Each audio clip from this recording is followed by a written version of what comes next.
이준석 당대표 만 36살입니다. 36세의 30대 청년이 제1보수 야당의 당대표가 됐습니다. 헌정사상 매우 이례적인 일입니다.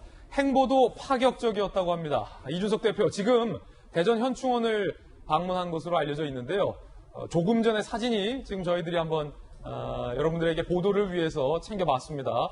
지금까지는 이제 국립현충원 당대표들이 이렇게 갔는데 이준석 대표는 천안함 46용사가 잠들어 있는 대전 현충원을 찾았고요. 이준석 대표가 대표에 당선되기 전에 천안함 묘역에 찾겠다라고 약속한 바도 있습니다. 바로 이 사진입니다. 천안함의 46용사들의 묘역을 이준석 신임 당대표가 참배하고 있는 모습, 본인의 약속을 지킨 것이죠. 당대표의 공식 행보로서 이렇게 대전 현충원을 찾은 모습, 조금 전 찍은 사진 저희가 한번 챙겨봤습니다. 파격 행보를 보이고 있다는 분석도 나오고 있습니다. 어떤 행보일지 조금 더 구체적으로 살펴보시죠. 서울 현충원 참배 관행을 깨고 대전행, 천안함 희생장병을 추모하겠다라고 밝혔고 추모했어요. 그리고 광주 건물 붕괴 참사 희생자 합동 분향소를 찾겠다라고 밝혀서 잠시 후에는 이제 광주로 이동할 예정입니다. 오후 2시에 첫 최고위 회의도 주재를 하게 됩니다. 조수진 의원 등등 이번에 새로 선출된 최고위원들과 이준석 대표가 처음으로 최고위를 갖게 되는 거예요. 그 의제와 장면도 상당히 좀 주목됩니다.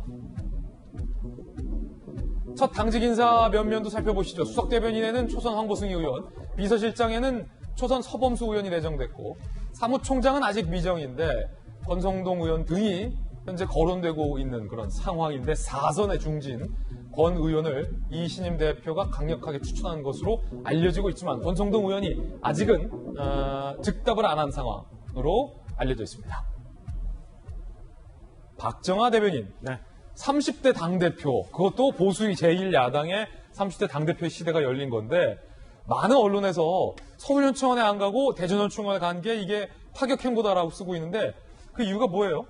글쎄 일단 이 형식뿐만 아니라 좀 내용적으로도 굉장히 파격적이라고 해석을 하고 싶은데요.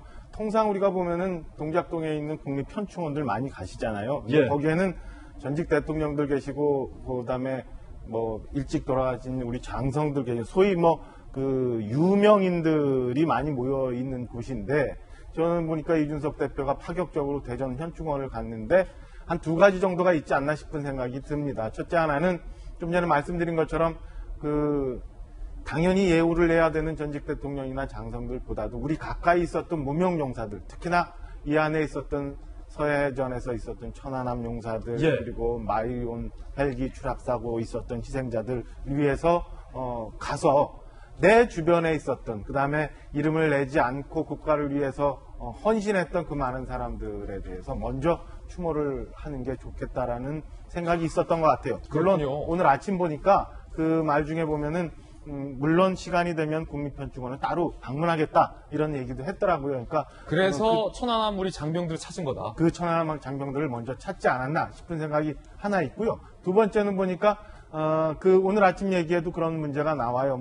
보훈에 관한 문제, 안보에 관한 문제 이렇게 좀 언급을 했던데 그동안 사실 문재인 정부 들어서 오면서 우리 가까이 있었던 천안함 46용사에 대한 폄훼 이런 것들이 많았잖아요. 그리고 온당한 제대로 된 대접을 못 받았던 이런 문제에 대해서 국민들한테 좀 환기를 하고 전당대회 기간 동안 눈물까지 보였던 그 장면들을 본인이 진심 어린 마음에서 우리의 보훈 문제, 국가를 위해서 헌신하신 분들에 대한 보훈 문제, 그리고 지금 김정은 위원장과 북한 문제에 대해서 현 정부가 대하고 있는 안보 문제에 대한 국민들에 대한 새로운 시각을 좀 보여주고자 하는 이 형식과 내용에서 여러 가지 좀 차별성을 보여주는 그런 행보라고 저는 평가하고 싶습니다. 예, 사실 전대 기간 동안 민주당의 전직 인사의 천안함 막말 논란에 이준석 대표가 눈물을 흘렸던 적도 있었는데요. 그런 의미에서 천안함 장병들 찾은 것이 아닌가라는